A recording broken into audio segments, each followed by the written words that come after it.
അസ്സലാമു അലൈക്കും. നമ്മൾ ദിക്റെ കൽബിന്റെ ചർച്ച വിശാലമായി പറഞ്ഞു കഴിഞ്ഞാൽ സമയം കിട്ടൂല. ഒരുപാട് സമയം മനസ്സിലാക്കാനുള്ള വിഷയമാണ് താനും. എങ്കിലും അതിന്റെ പ്രധാനപ്പെട്ട ചില കാര്യങ്ങൾ മാത്രമാണ് നമ്മൾ ചർച്ച ചെയ്യുന്നത്. ഇപ്പൊ ദിക്റെ കൽബ് എന്നുള്ള വിഷയത്തിൽ നിങ്ങൾക്ക് മനസ്സിലായിട്ടുണ്ടാവും. എന്താണ് തസൂഫിൽ അതിന്റെ ഇമ്പോർട്ടന്റ്, എന്താണ് ദീനിൽ അതിന്റെ ആവശ്യം എന്നുള്ളത്.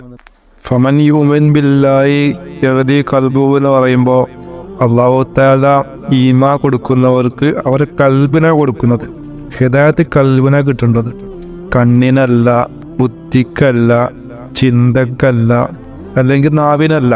നമ്മൾ അങ്ങനെ തന്നെ പറയുമ്പോൾ മനുഷ്യന്മാരുള്ളിലേക്ക് അത് കയറുന്നുള്ളൂ എന്നതിൻ്റെ പേരറ്റ് വിശദീകരിക്കുന്നത്. കൽബിനാണ് ഹിദായത്ത് കിട്ടുന്നത് എന്നുള്ളത് വ്യക്തമായി മനസ്സിലാക്കുക. ഒന്ന്, അപ്പോൾ കൽബാണ് ഇസ്ലാം ദീനിൽ ഏറ്റവും പ്രധാനം. ആ കൽബ് ഹിദായത്ത് കിട്ടിയാലേ നിസ്കാരം ശരിയാവുന്നുള്ളൂ, നോമ്പ് ശരിയാവുന്നുള്ളൂ, മറ്റുള്ള കാര്യങ്ങളൊക്കെ ശരിയാവുന്നുള്ളൂ. അതുകൊണ്ടാണല്ലോ റസൂലുള്ളാഹി സ്വല്ലല്ലാഹു അലൈഹി വസല്ലം പറയുന്നത് ലാ സ്വലാത്ത ഇല്ലാ ബിഹുദൂരിൽ കൽബ് എന്നുള്ളത്. കൽബിന്റെ സാന്നിധ്യം ഇല്ല എന്നുണ്ടെങ്കിൽ പിന്നെ എന്തില്ല? നിസ്കാരമില്ല. നിസ്കാരം ഇല്ല എന്ന് പറയാൻ കാരണം നിസ്കാരത്തിന് രൂപമുണ്ട്. ജനങ്ങളുടെ മുമ്പിൽ നിസ്കാരക്കാരനാവുന്നുണ്ട്, കാരണം ജനങ്ങൾ കാണുന്നുണ്ട്. അള്ളാഹുവിന് മുമ്പിൽ എത്തുന്നില്ല, കാരണം അള്ളാഹുവിന് മുമ്പ് നിസ്കാരക്കാരനല്ല. കാരണം അള്ളാഹു തആല ഖുർആനിൽ പറഞ്ഞല്ലോ വൈലുൻ ലിൽ മുസല്ലീൻ എന്ന് പറഞ്ഞല്ലോ.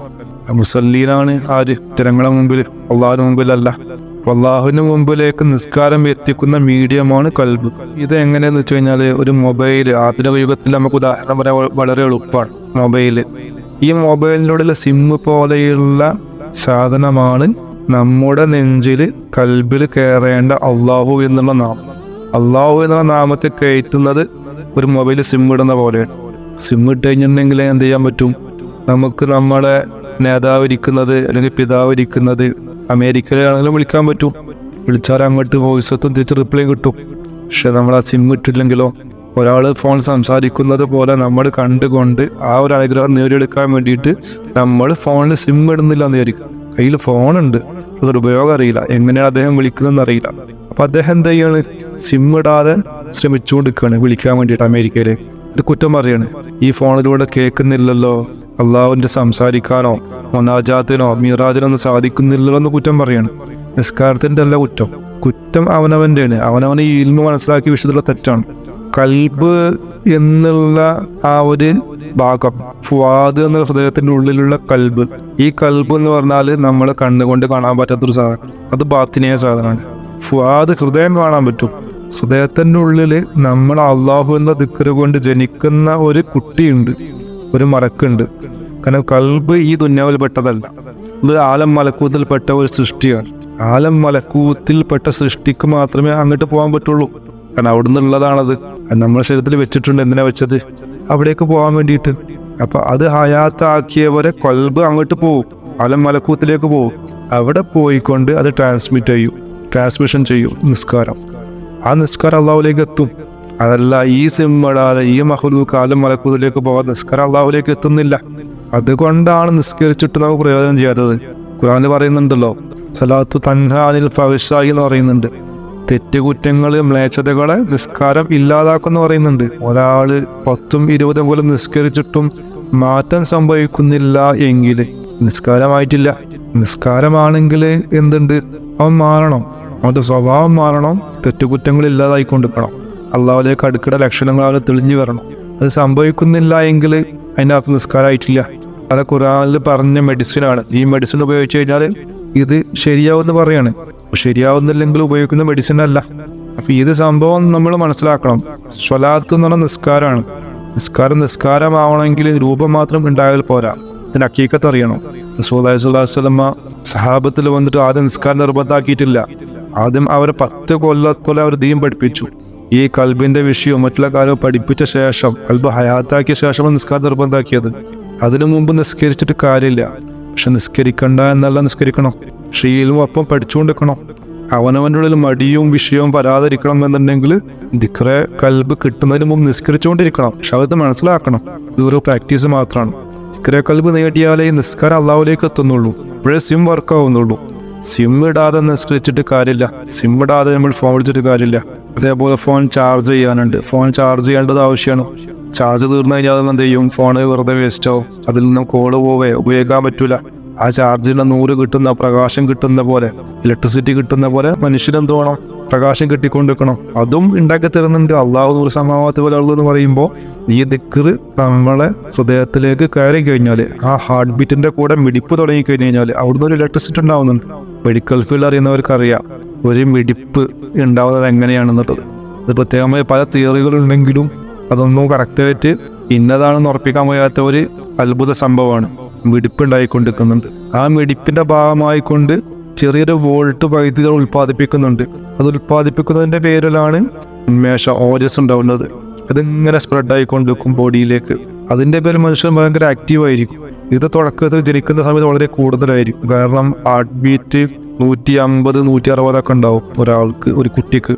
അതേസമയം പ്രായം കൂടുതൽ ഇത് കുറഞ്ഞു വരും. അപ്പോൾ മനുഷ്യന്റെ ഉന്മേഷം ഡിപ്പെൻഡ് ചെയ്യുന്നത് ഇതിന്റെ ബീറ്റിന്റെ എണ്ണത്തിനോടാണ്. അങ്ങനെ ഈ ബീറ്റ് കുറയും തോറും എന്തായി പോവും? ഉന്മേഷം കുറഞ്ഞു പോകും. അതുകൊണ്ടാണ് ചെറിയ കുട്ടികൾ എത്ര ഓടിയാലും അല്ലെങ്കിൽ കളിച്ചാലൊന്നും ക്ഷീണിക്കാത്തത്. അവർക്ക് ഭക്ഷണം ആവശ്യമില്ല, അവർക്കൊരു ക്ഷീണമല്ല. എന്നാൽ വലിയ ആളുകളാവട്ടെ എന്തെങ്കിലും ചെറിയ പണിയെടുക്കുമ്പോൾ അതിന് വേഗം ക്ഷീണിക്കും. കാരണം അവരുടെ ഹാർട്ട് ബീറ്റ് കുറഞ്ഞു പോയിട്ടുണ്ട്, ഹൃദയത്തിന്റെ മിടിപ്പ് കുറഞ്ഞു പോയി. അങ്ങനെ ഏകദേശം ഒരു 40 വയസ്സാവുന്ന സമയത്ത് ഇവന്റെ മിടിപ്പ് താരതമ്യേന ഒരു ബിലോ ആവറേജ് ആവും. ഈ ബിലോ ആവറേജ് ആയി കഴിഞ്ഞ് കഴിഞ്ഞാൽ പിന്നെ വിഷയം എന്താ വെച്ചിട്ടുണ്ടെങ്കിൽ അത്തരം കൽബിലേക്ക് ദിക്ർ കയറൂല. കാരണം ദിക്ർ ഇൻസ്റ്റാൾ ചെയ്യേണ്ടത്, ഈ സിം ഇടേണ്ടത് കൽബിലേക്കാണ്. മിടിപ്പിന്റെ കൂടെ ലയിപ്പിക്കണം. ഫസ്റ്റ് സ്റ്റെപ്പ് അതാണ്. ഇത് ലയിപ്പിക്കാൻ അതിൻ്റെതായ മാർഗങ്ങളുണ്ട്, മശായിക്കന്മാർ പറഞ്ഞു തരുന്നത്. പക്ഷെ അത് അസാധ്യമാണ് 40 വയസ്സ് കഴിഞ്ഞ് കഴിഞ്ഞാൽ. കാരണം എന്താണ്? മിടിപ്പിന്റെ എണ്ണം കുറഞ്ഞു പോയി. സ്പീഡിലടിക്കുന്ന സമയത്താണത് ചെയ്യാൻ പറ്റുള്ളൂ. അത് കാരണം 40 വയസ്സ് മുമ്പേ അള്ളാഹുവിനെ കണ്ടെത്തും. ഈ ദിക്റെങ്കിലും ഹാസുലാക്കണം, അല്ലെങ്കിൽ ആത്മീയത എന്നേക്കുമായി അസ്തമിച്ചു പോകും. അത്തരക്കാർക്ക് പിന്നെ ആത്മീയമായ ജീവിതമല്ല, ഭൗതികമായ ജീവിതത്തോടു കൂടി അവസാനിച്ചു പോയി. ആത്മീയമായിട്ട് ജീവിതം ഇല്ലാതായിപ്പോയി. കാരണം ആത്മീയമായി കൽബിനെ ചലിപ്പിക്കാൻ സാധ്യമല്ല. നാളെ റസൂലുള്ളാഹി സ്വല്ലല്ലാഹു അലൈഹി വസല്ലമയുടെ ഹദീസിലുള്ള ആശയം, അർത്ഥം, അതിൻ്റെ ഉള്ളിലുള്ള രഹസ്യം, 40 വയസ്സായിട്ടും ഒരാൾ നന്നായില്ല എങ്കിൽ നിങ്ങൾ ഉറപ്പിച്ചുകൊള്ളുക അയാൾ ഇനി നന്നാവാൻ പോകുന്നില്ല എന്നുള്ളത്. കാരണം ഇതാണ്.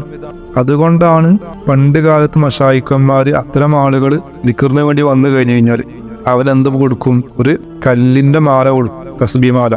കാരണം കല്ല് ഹൃദയത്തിന്റെ ഒരു സിമ്പലാണ്. നിന്റെ ഹൃദയം എന്തായി പോയി? കല്ലായി പോയി. ഇനി അതിനെന്ത് ചെയ്യാൻ പറ്റൂല? ഹയാത്താക്കാൻ പറ്റൂല. അതിന്റെ പേരിൽ എന്ത് ചെയ്യുക? നീ ഈ തസ്ബീഹ് സ്വീകരിച്ചുകൊണ്ട് അതുകൊണ്ട് ദിക്റല്ലിക്കോ എന്ന് പറയാണ്. അങ്ങനെയാണ് തസ്ബീഹ് നിലവിൽ വന്നത്. പക്ഷെ നമ്മൾ ഇന്ന് എല്ലാവരും അതുകൊണ്ട് ചെല്ലുകയാണ്. നമുക്ക് ഈ ഇൽമറിയില്ല. നമ്മൾ കൽബിന്റെ ഇൽമിനെ കുറിച്ച്, കൽബിന്റെ ദിക്റിനെ കുറിച്ച് അറിയാത്തവരായി പോയി. ഇപ്പൊ ശൈത്താൻ അത് മുതലെടുത്തു. അങ്ങനെ എല്ലാവരും ഈ തസ്ബീഹ് കൊണ്ട് ദിക്ർ ചെയ്യുന്ന അവസ്ഥയിലേക്ക് പോയി. അത് ശരിക്കും എന്തല്ല, ലാസ്റ്റ് സ്റ്റെപ്പാണ്. ഇത് പറ്റാത്തവർക്കുള്ള അടുത്ത ഒരു വഴിയാണത്. നിരാശപ്പെടേണ്ട ആവശ്യമില്ല. അൽഹംദുലില്ലാഹ് നമ്മുടെ മാർഗത്തിൽ അതിനും ഒരു പോവഴിയുണ്ട്. ഇൻഷാ അല്ലാഹ് വഴിക്ക് പറയാൻ ഇൻഷാ അല്ലാഹ്. നമ്മൾ ഈ മാർഗത്തിൽ നമ്മൾ ഈ വിഷയങ്ങളൊക്കെ പറയുമ്പോൾ തഅലീം മാത്രം അല്ല ഉദ്ദേശിക്കുന്നത്. ഈ കാര്യം മനസ്സിലായി ബോധ്യപ്പെട്ട ആളുകൾക്ക്, തിക്കിയ ആളുകൾക്ക് അതിലേക്കുള്ള വഴി ഇൻഷാ അല്ലാഹ് നമ്മൾ പറഞ്ഞു കൊടുക്കും. അതായത് വെറുതെ ഒരു തഅലീം എന്നുള്ള ഉദ്ദേശം കൊണ്ട് വന്നതല്ല. ഇൻഷാ അല്ലാഹ് നിങ്ങൾ മനസ്സിലാക്കേണ്ട വിഷയം ഇൽമിന് വേണ്ടി പറയാണ്. ഒരു തരീക്കത്തിലും ഇതിന് എന്തില്ല, ഒരു പോംവഴിയില്ല. പറഞ്ഞ പോലെ ഖാദിര തരീക്കത്താണെങ്കിലും, റിഫയ തരീക്കത്താണെങ്കിലും, നക്ഷബന്ദി ആണെങ്കിലും, ചിഷ്തി ആണെങ്കിലും, സുഹ്റവർദി ആണെങ്കിലും, അക്ബരി ആണെങ്കിലും, ജലാലി ആണെങ്കിലും, ഷത്താലി ആണെങ്കിലും, ഇതിലൊന്നും എന്തില്ല, അതിനൊരു മാർഗമല്ല. ഈ അവസ്ഥ വന്നെത്തിക്കഴിഞ്ഞ് കഴിഞ്ഞാൽ എന്തായിപ്പോയി? അവൻ ബ്ലോക്കായി പോയി. ആത്മീയതയിൽ അവനൊന്നും ആവാൻ പറ്റൂല. അങ്ങനെ ചുരുക്കി പറഞ്ഞു കഴിഞ്ഞാൽ ഈ കൽബ് ഹയാത്തായി കഴിഞ്ഞ് കഴിഞ്ഞാൽ അന്ന് മുതൽ അവൻ്റെ കർമ്മങ്ങൾ രേഖപ്പെട്ടു തുടങ്ങും, അള്ളാഹുലേക്ക് എത്തിച്ചേരാൻ തുടങ്ങും. അള്ളാഹുലേക്ക് എത്തിച്ചേരുമ്പോൾ അവൻ ഓട്ടോമാറ്റിക്കായിട്ട് മാറി മാറി വരും. അവൻ്റെ ഹൃദയത്തിലേക്ക് 100 പ്രകാശം തുടങ്ങും. 100ന്റെ അളവ് കൂടി കൂടി കൂടി വന്നുകൊടുക്കും. ഒറ്റടിക്ക് കൂടുതലല്ല. അവൻ എത്രമാത്രം ഇബാദത്തുകാരനാവുന്നോ, എത്രമാത്രം നിസ്കാരക്കാരനാവുന്നോ, എത്രമാത്രം ദിക്ർ ചൊല്ലുന്നവനാവുന്നു, അതിനനുസരിച്ച് 100 കൂടി കൊണ്ടു. പക്ഷെ അവൻ്റെ മെയിൻ ഇബാദത്ത് എന്താണ്? ദിക്ർ തന്നെയാണ്. കാരണം ഖുർആനിൽ പറഞ്ഞതാണ്, വല ദിക്റുള്ള അക്ബർ എന്ന് പറഞ്ഞിട്ടുണ്ടല്ലോ. ദിക്ർ തന്നെ ഏറ്റവും വലിയ ദിക്ർ. അതിൽപ്പെട്ട ദിക്റെ കൽബ് എന്നുള്ളതാണ് ഏറ്റവും വലിയ ദിക്ർ. ദിക്റാണ് ഏറ്റവും വലിയത് എന്നുണ്ടെങ്കിൽ ദിക്റുകളുടെ കൂട്ടത്തിൽ വെച്ചിട്ട് വലിയ ദിക്ർ ഏതാണ്? കൽബിന്റെ ദിക്ർ. അതിന് കാരണം എന്താണ്? നമ്മൾ കൽബിൽ ചൊല്ലുന്ന ദിക്ർ എന്താണ്? അള്ളാഹു എന്നുള്ള ദിക്റാണ്. ഈ ദിക്ർ ഏറ്റവും മിനിമം ഒരാൾക്ക് ഒരു ദിവസം 72 വട്ടെങ്കിലും കൽബ് ഉച്ചരിച്ചുകൊണ്ട് വെക്കും. ഒരു മിനിറ്റിൽ. ഒരു ദിവസം എത്ര എണ്ണമായി തീരും? അവനവൻ്റെ മർത്തബ വെച്ചിട്ട് അതിൽ കുറയിലും കൂടുതലൊക്കെ ഉണ്ടാവും. മിനിമം ഒരു 5000 വട്ടെങ്കിലും ഒരാളെ കൽബ് എന്ത് ചെയ്യണം? അള്ളാഹു എന്ന നാം ഉച്ചരിക്കണം. ഓരോ നിസ്കാരത്തിന്റെ കൂടെയും 1000 വട്ടം, 5 വഖത്തും 5000 വട്ടം. ഇത് മിനിമം മൂമിനിന്റെ ഒരു ക്രൈറ്റീരിയ ആണ്, ഒരു മിനിമം എമൗണ്ട് ആണ്. ഇതെല്ലാവരിലും ഉണ്ടായിരിക്കണം. എന്നാൽ പള്ളിയിൽ ഇമാമിയങ്ങളായ ആളുകളെ കൽബില് 25000 വട്ടം ഉണ്ടായിരിക്കണം. ഇങ്ങനെ പല കാര്യങ്ങളുണ്ട് അതിൻ്റെ ഉള്ളിൽ. ഫക്കീർ എന്നുള്ള മർത്തബയിലേക്ക് എത്തുന്ന ആളുകൾ, വിലായത്തിന്റെ കാഹലുകാരായ ആളുകൾ 70000 വട്ടങ്ങൾ ഉണ്ടായിരിക്കണം. ആശിക്യങ്ങളുള്ള മർത്തബയിലെത്തുന്ന ആളുകളിൽ ഏറ്റവും മാക്സിമം ലിമിറ്റ് 1.5 ലക്ഷം ദിക്ർ ഇതുണ്ടായിരിക്കണം. അപ്പൊ നമ്മൾ ആലോചിക്കണം ഇതിന്റെ മഹത്വം എത്ര എന്നുള്ളത്. 1.5 ലക്ഷം ഇടിക്കുന്ന ഒരു ഹൃദയം ഉള്ള ഒരാൾ, അയാളുടെ അവസ്ഥ എന്തായിരിക്കും അള്ളാഹുവിന്റെ മുമ്പിൽ? അത് നമുക്ക് വീട്ടിലുള്ള 1 മിനിറ്റിന്റെ കാര്യം സംസാരിക്കാം. 1 മിനിറ്റ് കൊണ്ട് അദ്ദേഹം ഏത് മക്കാമിലെത്തുന്നുള്ളത്.